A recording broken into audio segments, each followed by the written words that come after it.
I'm Kyle Seipel, and I love this life.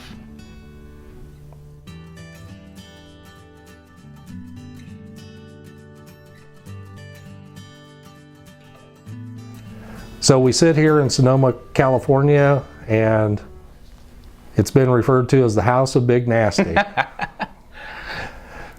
So this is where you grew up, right? Yeah, but honestly, I pretty much grew up at Fremont. My mom ran Fremont Drag Strip since 1988. My dad has raced at Fremont Drag Strip his whole life. And that being said, I definitely grew up at Sonoma also. Watched my dad race. My mom has raced here. Have a lot of family and friends out here, and I really can't believe that they would actually, the officials here, after knowing me my whole life, would hand me the keys to the track, but here I am in 2020, and I have the keys to the track, absolutely. This is your hometown, right? Yeah, I live about 45 miles from here, absolutely. I've met your mom and dad, Georgia and Ted, and tell me a little bit about your family. Are you an only child? Yep, only child, absolutely. My dad started racing in 1958, and I'm very proud. My dad is my hero, first and foremost. But that being said, he's raced the same car, Warren, since 1958. He still bracket races that car here in 2020, and same car he began racing in 1958. And so he's raced for 62 years. My mom, I grew up at the track. Every weekend we were at any type of Northern California track there was. There was Fremont, Sonoma. We would travel up to Bakersfield, Orange County, and I didn't play sports. This is what I did every weekend, which is pluses and minuses to that. Obviously, me running this track, I probably wouldn't be able to run this track without having that background. But we spent every weekend that we could at the races, and pretty much all I know, bracket racing to me is pretty much like top fuel to Tony Schumacher, let's say. But I grew up at the track. My dad's bracket raced his whole life. When I was a youngster, my mom would always tow him around. And I remember whenever my dad would lose, we would ride in the tow truck together, and she would tell me what he was doing wrong all the time. So one day my dad had enough. He said, "You know what, George, I think it's time for you to race." This is probably about 1983, 84. I was about 12 or 13. And she raced for about 5 or 6 years. She did very well.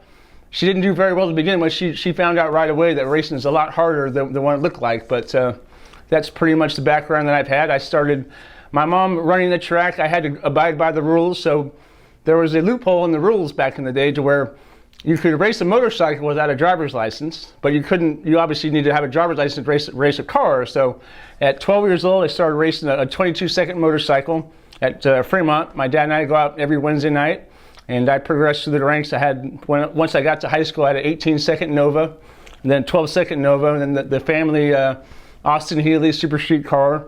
Then I raced my dad's Super Gas car, and we've kind of progressed. I've raced just about any type of sports and class there is, yes. So as a kid, did you ever have any desire to stick and ball sports or anything like that? I really didn't. Being an only child, I was a little defiant. I wanted to do something different than what I was doing my whole life. I didn't want to race, so I was a very avid bowler.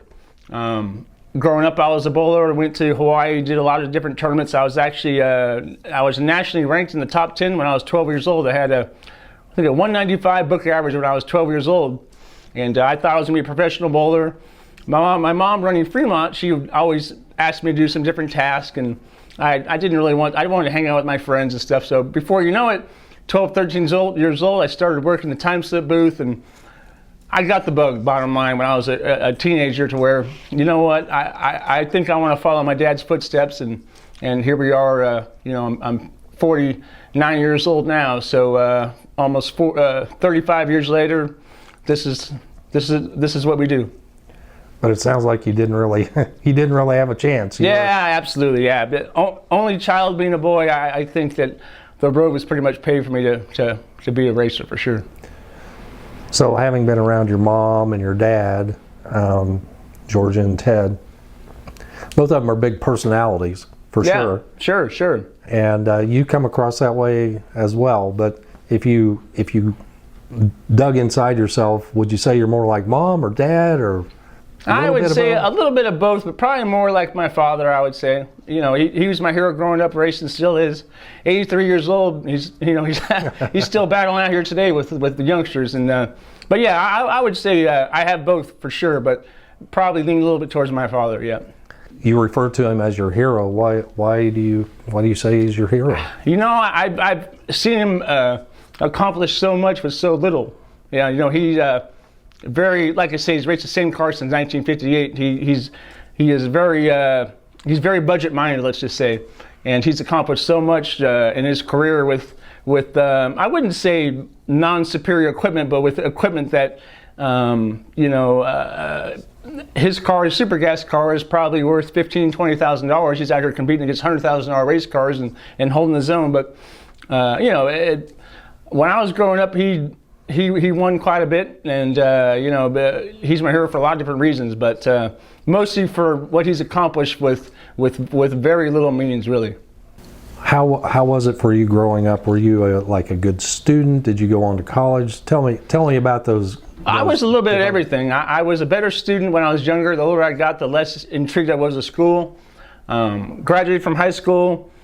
Didn't know what I wanted to do. Like most, I actually thought I could be a professional race car driver, which it was very short-lived. But that being said, I went to junior college. Was going to explore real estate. That didn't pan out. I had a couple different businesses that didn't pan out. So that, as my dad would say, that's pretty. My mom, for that matter, they both say that was my tuition. I had a couple of businesses that fell by the wayside, and instead of going to school, I went to the school of hard knocks, let's say. If you look back at those businesses when you tried to step out on your own, even though financially they might not have panned out, what kind of life experience did you get out of them? Yeah, it's a great question, Warren. You know, I definitely found out very quick that you need to be prepared, a lot more prepared than I was for either business.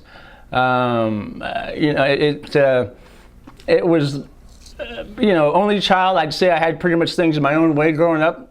And thought that I could run a business the same way without being prepared, and everything would fall my way. But I found out very quickly that there's a lot of competition out there, and unless you dot your I's and cross your T's, you're not going to succeed. So I would say that I learned once again the school of hard knocks very quickly. But it was you know, at the time you didn't really realize that it was preparing you for things in life further on. But at this point, I would say that it was a great experience to get me where I'm at now.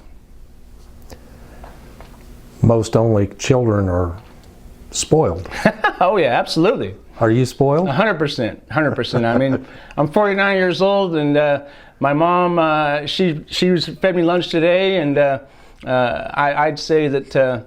My wife always kids me. She says her next husband will not be an only child. She's seen the side of the only child all the time. That's for sure.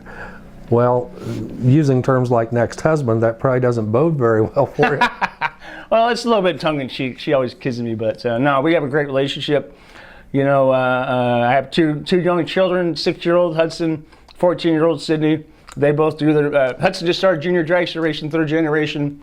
My father and him and I were at a race about a month ago, had a great time together. But yeah, that being said, my wife doesn't come to the race as much. This is my own deal. She has her own things that she does, and we make it work, and we have a great relationship, absolutely. So how did you meet your wife? We went to high school together, high school sweethearts, yep. We went to school, when we grew up, you started high school in 8th grade, and I actually, in Spanish class, decided that I'd sit next to her during one of the big midterms and copied off her, and got in trouble for it. And you know, here we are. That was 1989, actually 1985. So here we are, 35 years later, married. So pretty cool stuff. For some reason, I get the general impression that you might have been a little bit of trouble as you were a high schooler. You know, yeah, absolutely. The rebellious teenager. Yeah, that's why my mom still doesn't trust me. She thinks that I'm the screw up that I was when I was a teenager. But yeah, absolutely. I was very rebellious. Once again, could do about anything I wanted back in the day, and didn't think there was any type of repercussions. But yeah, I was very rebellious, let's say. Absolutely. Have you grown out of that, do you think? Not 100%. Not 100%. I mean, for the most part, hanging out with Peter has made me grow up a lot. Learned a lot about business, and he's a great best friend that's made me progress very quickly, for sure. Tell me a little bit about how that relationship happened. I mean, you're in California and he's in New York. It's not like you're pen pals. Yeah. How did that happen? Great question. So I had known about Peter and Sal. They were the East Coast terrorizers. They dominated bracket racing on the East Coast. On the West Coast, I was pretty much their equivalent. You know, we had very similar backgrounds. We both fathers raced. Our fathers both had very prominent bracket races on each coast. And 1992, Sal came out. He was chasing the world championship in Superstock, and his wife Tony Ann and Jimmy Harrington, the three of them came out to Firebird. And I went up and talked to Sal and said, "Hey, I've heard a lot about you. I'd like to. I'm Kyle Seipel," type of thing. And one thing led to another. We had a couple of dinners out there and became very good friends. And he said, "You know what? My brother's your same age, and I bet you guys are going to hit it off." And that was in '92. And I think I met Peter at the U.S. Nationals in '94. And he would be the first to admit that I was probably very cocky. He was very cocky himself also. We didn't hit it off to begin with, but one thing led to another, and we became very good friends. And it's been a great relationship. You know, I think that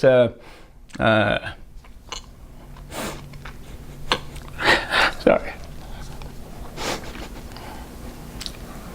It's okay. Yeah. His friendship has meant a lot to you. Yeah. Absolutely. You know, when you have best friends, you try and make each other better people. And he's done that for me, for sure. Yeah. And I hope I've done the same for him. You know, it's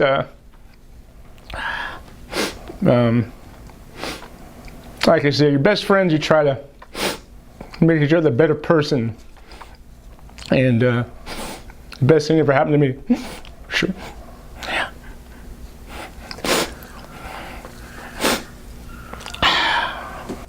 This closeness has been put to the test over the past couple of years.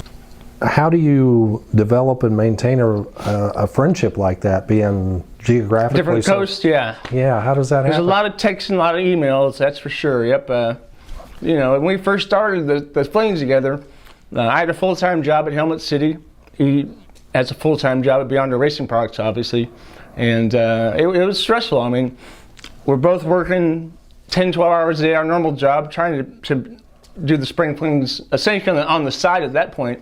And yeah, it was very stressful. You know, there was times that he wanted to kick my ass and times I wanted to kick his ass. There wasn't very good communication, but obviously at this point we both know that what he excels at and what I excel at, and we've made a great partnership. You know, we couldn't ask for a better partner.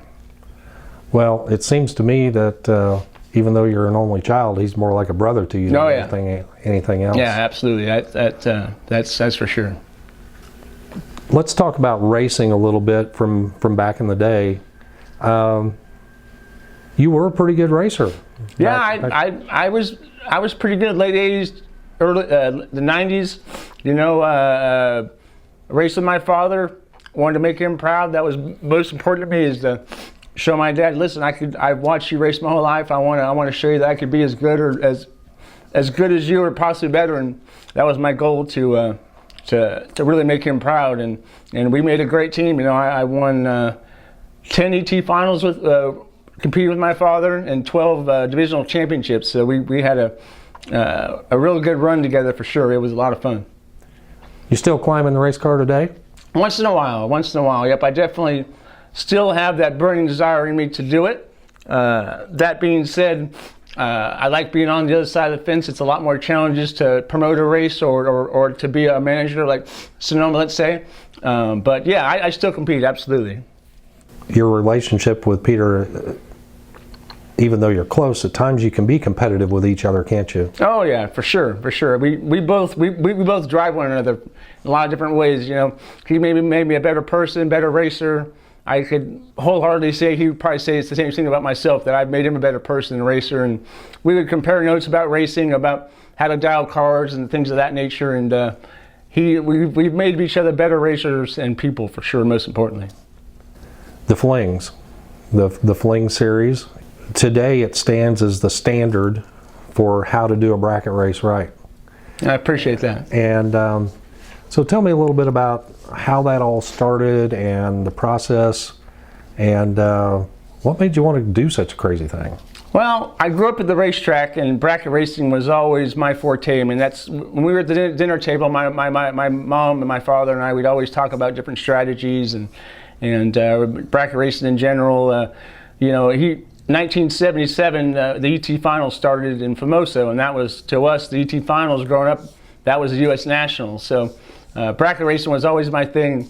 And growing up at the racetrack, watching different kinds of bracket racing, there never was much big bracket racing on the West Coast. So I always told myself, someday I'd love to have a big bracket race on the West Coast. And met Peter in '94, and we just, things progressed, and we were at in Tahoe together, our families and I, and we said, what, bracket racing, East Coast, West Coast, it seemed to kind of people aren't having as much fun as what we kind of remember growing up, and we wanted to put on a race that people would have a good time at, be a fair race, and just most importantly have fun, because we thought that aspect was really kind of falling by the wayside. So, we were in Tahoe, and we spent 3 days together, and probably 2 of the 3 days we were in a cabin, made a bunch of notes on what we would do and to run a race. And 11 years ago, we did a race at Bristol, and we thought we did everything right. We spent about 9 months preparing for it. We got a really bad forecast. 5 days, at minimum was 70% chance of rain each day. And lo and behold, the forecast scared a lot of people away for obvious reasons, but we had the race didn't get any rain, oddly enough, and we had about 160 racers, 170 racers, and we lost a considerable amount of money. Never thought we'd have the race again, pretty much, when we left, both of us, for that matter. Agreed probably not to have another race, and weeks after the event, we had a lot of positive feedback. Racers said, we had a great time, we'd love to come to another one of your races, and we decided to do another one in Bristol, and I think that 160, 170 car count went to 300.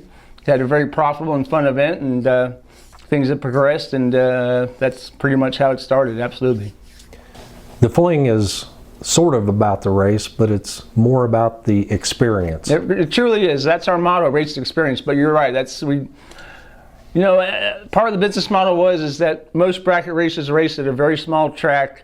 They're not used to coming to a facility similar to Sonoma. We want to bring them to a facility that has a wow factor. Like, wow, I never thought I'd be able to race at a venue like this. So the facilities that we have chosen over the years, Bristol, Vegas, Galat, have that wow factor. And we wanted to treat the racers, not only have that wow factor, but wanted to treat them like a professional. We had the live feed, which back in the day wasn't so prominent, and we'd interview them as they won the event, and just try to put them on the big stage, so to speak, and treat them like they were a professional racer, that they wouldn't have an experience like this anywhere else. And we're very fortunate to have a lot of manufacturer support from the get-go that helped us progress very quickly, and we never take that for granted, for sure.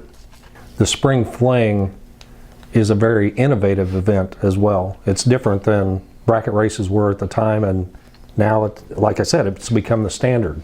Yeah, but we decided early on we'd like to separate door cars from dragsters. When we first started, there was probably 20 to 25% door cars, 75% dragsters, let's say, and we thought that if we could even the playing field and have a reason for door cars to come out and think they had a fighting chance, which at the time for the most part, door cars didn't really think they had a chance against dragsters at that time, at least, and we'd separate them until they were down to 16 cars or less. And you're right, we've done we were fortunate enough to do True Start with Bob Brockmeyer, something that Peter and I are very passionate about, the worst red light rule, and there's been quite a few other things that a lot of our competitors have followed, and we're very fortunate, for sure. Looking on the horizon, what do you see with the Fling? What do you think the next big thing will be, or what's the next step for the Flings? Well, for us, it's probably going to another event. You know, we've been very slow to grow. We want to make sure that we make these events the best we can. You know, we both have young families, and I have a job at Sonoma. He has a job at Beyond the Racing Products, and we want to make sure that we don't spread ourselves too thin to this point. But we think that we've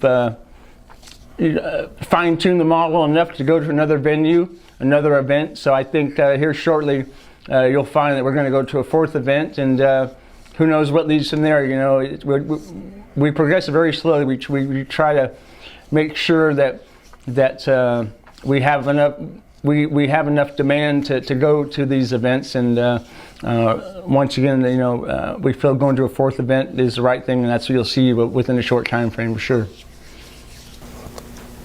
The sport has been a part of your whole life. What do you find the best part of the sport? I'd say the friendships, camaraderie, friendships. You know, it's pretty much all I know. But that being said, it's all about memories for me. I mean, I would say that 90% of my friends that I hang out with is because of drag racing, quite honestly. And right before this interview, as a matter of fact, I was at the Perver's trailer, and there was 10 of us just telling stories for the last 20, 30 years that it's just, it's all about memories for me, for sure. How'd you get the nickname, Big Nasty?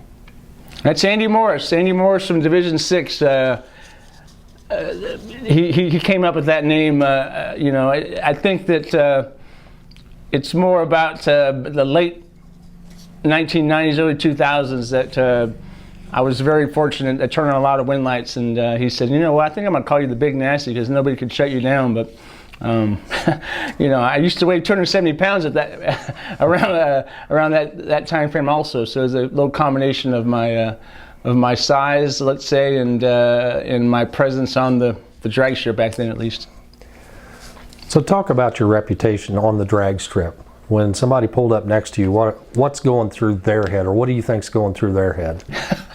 I don't know. That's a great question. You know, it depends on what you're. Like you say, I was very fortunate in the 90s and early 2000s to where I was turning on a lot of win lights, and mostly I choose that mostly because we were so much ahead of the curve. My father and Dan DeVita were very prominent bracket racers back in the day. Danny actually works for me now here at the track, and they were on cutting edge of technology, delay boxes, throttle stops, you know, dialing cars to that matter, and you know, I was gifted with a lot of skills behind the wheel, but most importantly, I think that the equipment we had might not have been superior, but we had a lot of knowledge that a lot of other racers didn't have, and I think that's probably what was going through their mind, that, you know, Kyle's a good racer, but I know that Danny and his dad, Ted, have taught him a lot, so I better be on my toes. So growing up, and even today, your dad is your hero, but who else do you feel like is a mentor in your life to really help influence you and guide you? Yeah, Dan DeVita, most certainly. You know, he's a second father to me. But I find myself, when I was growing up in the tower at Fremont, I remember whenever it was called the WCS back then. That was, I think, the Winston Championship Series, which is the Lucas Oil equivalent now. I would always watch some particular drivers, and there was a lot of different categories. Bill Meropoulos in Comp Eliminator, he was one of my heroes. He was an innovator, always a very good driver. And Brad Anderson, you know, alcohol funny car racer, he was a big influence on me. My mom ran the track at Fremont. I always looked up to him. He was, once again, an innovator. And I tried to take a little bit, I would be in the tower working the computer pretty much. And I always tried to watch the racers that were winning a lot. And I tried to take a little bit from each driver to emulate that in my own driving myself. Yep. Well, let's fast forward a little bit.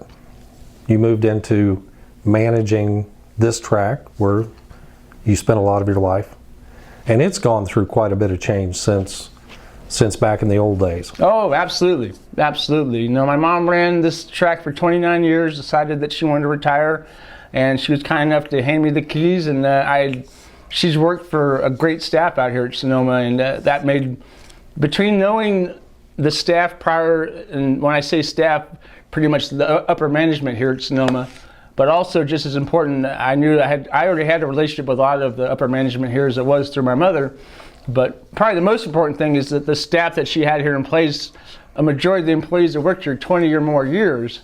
And, it was pretty much going back to a racing analogy, is like handing me a pro stock car. All I have to do is make sure I get it from point A to point B. Everything was in order. Anything from ticket sales to track prep. The things that I was good at promoting and things of that nature is what the track needed the most. And I could utilize what was in place already as far as the staff. And I'm not one to go out there and scrape the track, do the rollout. I'm not one to be that is my forte. My forte is more marketing and putting on the event. So it's kind of a great match, and the staff has had my back. I've been here now for 4 years, and it's been great. Between doing this and the Flings, it's I couldn't ask for a better opportunity and better lifestyle, quite honestly. Lifestyle is important. You have a wife and you have young children, basically young children. Yep.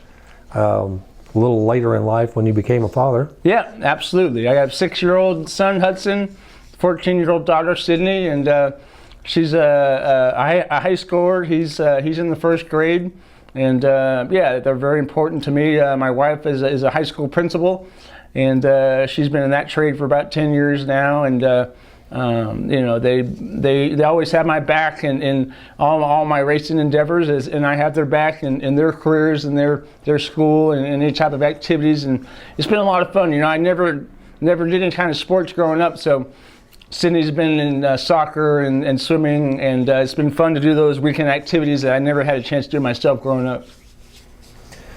Well, as you said, your wife's had your back, and so let's talk about the past couple of years. And life can turn on a dime, can't it? Yeah, absolutely. It hit me square in the face, absolutely. So tell me a little bit about that day. I believe the story is you went to the dentist. Yep. Just for a little bit of dental work. And, sure. And life took a major turn. Absolutely. One thing led to another. I was at the dentist, and they said, you have a little growth inside your tongue, and you probably should get that checked out. So I went to my family doctor. He took a look. We better see ear, nose, and throat specialist. So I went to him. All right, well, you have like a 1% chance, but we need to take a little sample of your tongue. Let's take a sample of your tongue tissue, see what comes back. I'm like, 1% chance. Why are we even doing this, But all right, let's go for it. So he takes a sample of my tongue, and I'll never forget, I was at home with Hudson. Got the 2 days, 36 hours later, let's say. The doctor calls up and says, Kyle? I said, yeah. He said, I have to talk to you. I'm like, yeah, what's going on? He says, well, you have squamous cell cancer. I said, oh, okay. Well, here Hudson's shooting me with the damn water hose at the time. We're having a good time, and you're telling me I have cancer. I mean, it hit me like a ton of bricks. So, obviously, and so they said, we need to start. You're going to have a 6 or 7 hour surgery, remove about a third of your tongue. And we're gonna go in, and we're gonna take care of this. So, probably about 3 to 4 weeks later, we had the surgery. During the surgery, there was more cancer than anticipated. There was cancer in my lymph nodes. They took out about 30 lymph nodes, and said, well, the cancer was a little more aggressive than we thought. But that just means that you're gonna have to have radiation. You're gonna have to have chemotherapy, and then things, by all means, everything should be back to normal. So. We went through about 3 or 4 months of treatments there, radiation treatments and chemotherapy, and did that process. Everything was fine. I said, all right, well, everything should be good. And then probably about 6 to 9 months after I got done with the radiation chemotherapy, I developed a cough, and had this cough for about a month. And my wife said, listen, this isn't normal. So. Called up my oncologist, and she said, you know what, we should probably have a scan, see what's going on. And got the call, had the scan done. One scan thing, probably, I've got a little cough, no big deal. And doctor calls up and says, well, I hate to tell you this, but you probably have 2 to 3 months to live. I'm like, what, 2 to 3 months to live? What are you talking about? Yeah, you have lung cancer now. The cancer has transferred from your tongue to your lungs, and you have 2 or 3 months to live. And so, being as competitive as I am, I said, we're gonna change this right away. So, the best that we could. So, came up with the game plan. Decided that, I had Kaiser, which Kaiser has pluses and minuses. I'll be the first to admit, but they were pretty much limited on what kind of treatment that they could give me. They've already given me a prognosis of living for 2 to 3 months. I was not taking that for an answer. So I have a lot of great friends, and decided they'd start pulling their money together to pretty much explore different options as far as treatment went. So we went over to MD Anderson. My wife, Peter, Emily, we teamed up, said, listen, we're going to come up with a game plan. Let's go to MD Anderson in Houston. That's one of the best Kaiser establishments there are in the nation. And then also Jake Coffin, very good friend of mine, ours too, Peter, Emily, my wife Dana. He's had some connections at the James at Ohio State. And so we set up an appointment there. We said, we're going to go to MD Anderson, we're going to go to the James, figure out what they would do. We have a little bit of money that what people have donated. Let's take that money and figure out a plan here. So the 4 of us went to MD Anderson, had a very good visit with some doctors there. My wife flew home, Emily flew back to New York. Peter and I went to the James, had another good visit there, and decided that the doctors at the James would work with Kaiser. They would come up with what they would work together, come up with a game plan that they thought would give me the best chance of survival. And luckily for me, I had a very young and aggressive oncologist at Kaiser that was willing to listen to the doctors at the James, that she got everything authorized, which was, I wouldn't say impossible, but I was very fortunate that they were able to work together, let's just say. And we started a very aggressive treatment plan there. And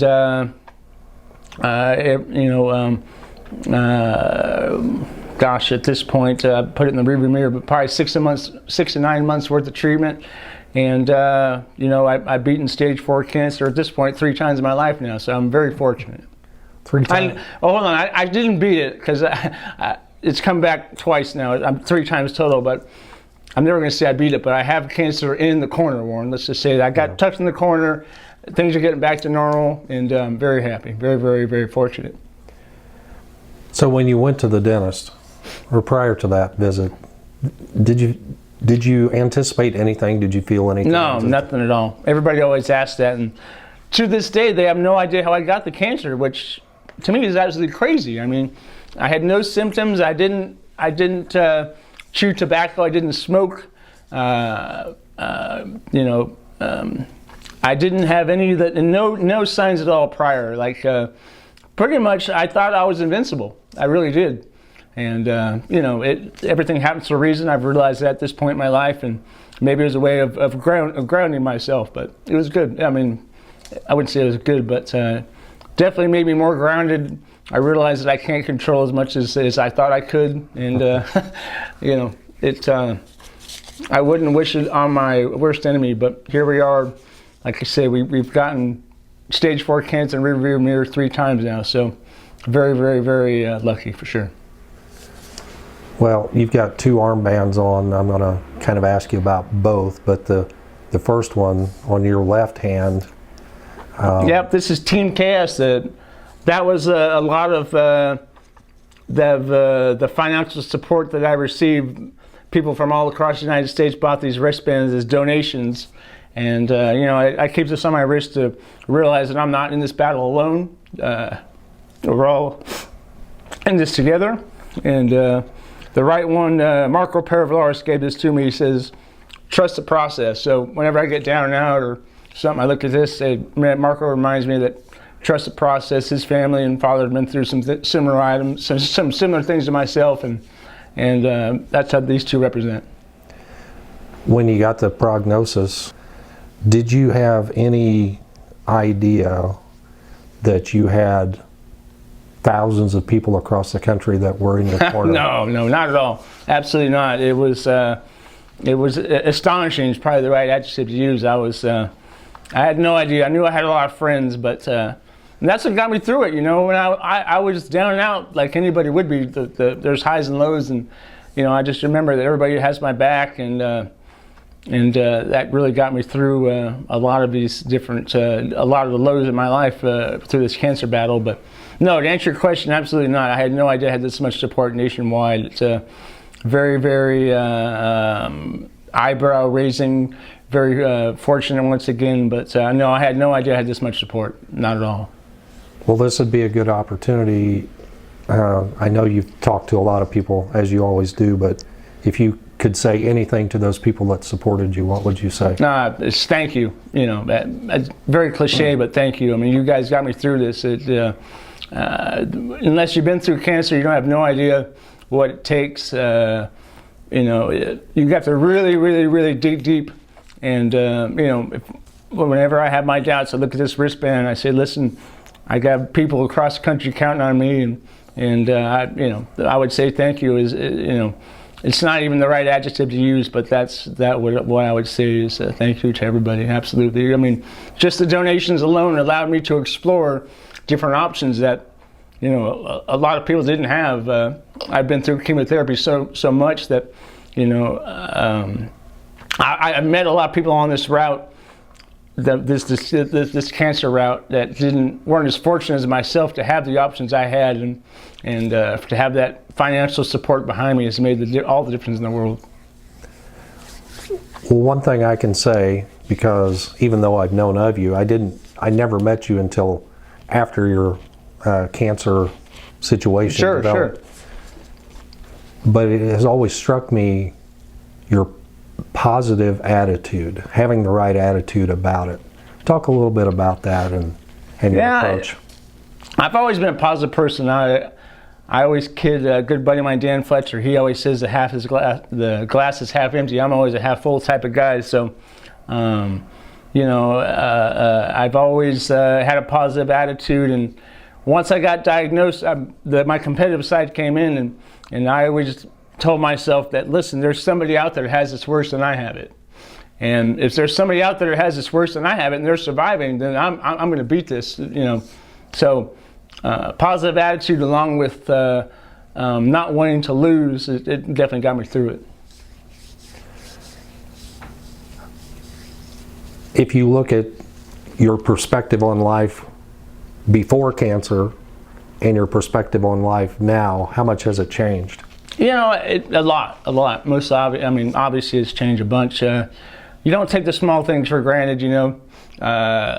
Anything from a meal at home with your family to a win light maybe not turning on. Your perspective is completely different. You realize that the small things in life aren't so small, and I'd say that you don't take things for granted. For sure, you have a whole different perspective, and don't take anything for granted, for sure. Do you realize how much your fight inspires others? You know, the older I get to that, I do, yeah. And you know, I've met a lot of people in this process that, you know, I try to look at perspective once again. That's what I've gotten out of this, a lot of this perspective, and you know, I've been fortunate. Believe it or not, John Schumacher, who I didn't know very much at all, helped me out a bunch. He had a very similar tongue cancer, and it's, you know, at my age, you don't really have anybody you could talk to that kind of get. I needed to have a coach, let's say, that, listen, you're going to have these emotions, you're going to have this to happen when you have chemotherapy, and Don was actually very informative and a very good friend that I could text at any time, and so the reason why I bring that up is I've tried to do that with other cancer survivors, to where things that got me through my cancer battle, I've tried to give them inspiration to do the same. What relationships in your life have gotten you through it, and how have they helped you? You know, I really can't pinpoint one. It's been, like I say, Don Schumacher. I could name probably 10 different individuals that have got me through this. But there's not just one. I mean, obviously my family support first and foremost, my friend support first and foremost, Peter and Emily instrumental. But it's not just one thing. It's just trying to take everything in one and trying to combine everything into one big team. And I would say that's what's got me through it. Is not one individual, but the whole team concept got me through these battles. If there were do-overs, what would you tell your younger self about what was going to happen in your life, and would you change anything about the way you lived your life? Well, shoot, everybody has that, you know. I think that, I don't even know how to put this, but when I was growing up, my father and I dominated, but we never won a world championship. And, you know, he was, once again, very modest, what the best way to explain it is probably, I had big aspirations to be a world champion, a prominent racer. He was more small budget, let's just do everything on a very small scale. I wanted to be a world champion. So we had a lot of success together, but I decided to do other endeavors with I raced for a lot of different teams, which I wouldn't change at all at the time, but I would say if it changed anything, I would probably race with my father more than I did, just to have those memories, instead of I guess it was pretty much ego-based, really, to be honest with you. I wanted to have more opportunities than what my father could present, but I thought that my father was limiting my opportunities to a certain extent because he didn't have the aspirations to be a world champion. He just wanted to have, for him it was mostly about, I wouldn't say dollars and cents, but for him it was more practical, and to chase a world championship, you're never going to make any type of money. But I had these aspirations to be a world champion. I wanted to branch out and race with other people, which has given me a lot of opportunities. But that being said, to change anything, I'd probably say that I'd race with my father a lot longer than I did, even though we still hang out together, but it's not the same. I would say to change something, that's probably the main thing. The people that are closest to you, what would they, if they were going to describe Kyle Seipel, what do you think they would say about you? He's a crazy bastard. You never know what's going to come out of his mouth. No, who knows? I try to treat people the way that I like to be treated, and I would hope that most would say that, Kyle will have your back all the time. Yeah, that'd be important to me. Well, I can tell you, when talking with Peter, the biggest quality that he talked about with you was that you put other people first. No matter what your situation is, that you put other people first. That's cool. It's always a good thing to know. Yeah, absolutely. Yep. That's important to me too. Yep, sure. I mean, I don't always do that, trust me, but I definitely always try to be coherent about that, for sure. Yep. If you're looking out at your future, how far out do you look, and what do you see? Well, everything that I've been through, you pretty much lived, I wouldn't say day to day, but you don't take a day for granted. So that being said, I don't have, a 5-10 year plan. I want to be the best husband, the best father, the best partner, the best friend, let's say, to Peter. I'd say I have short-term goals, and the short-term goals is to be, once again, the best in those, best promoter, the best track manager, the best father, the best husband, the best friend I can be, and that's most important to me. Racing has gotten me where I am, but that being said, I would say that that's the most important items, and these spring flings have been the best thing that ever happened to myself, and we continue to grow those, and if we can still have success, have a good time, and continue to grow those events, that'd be important also. You're still having fun. Absolutely. That'll never change.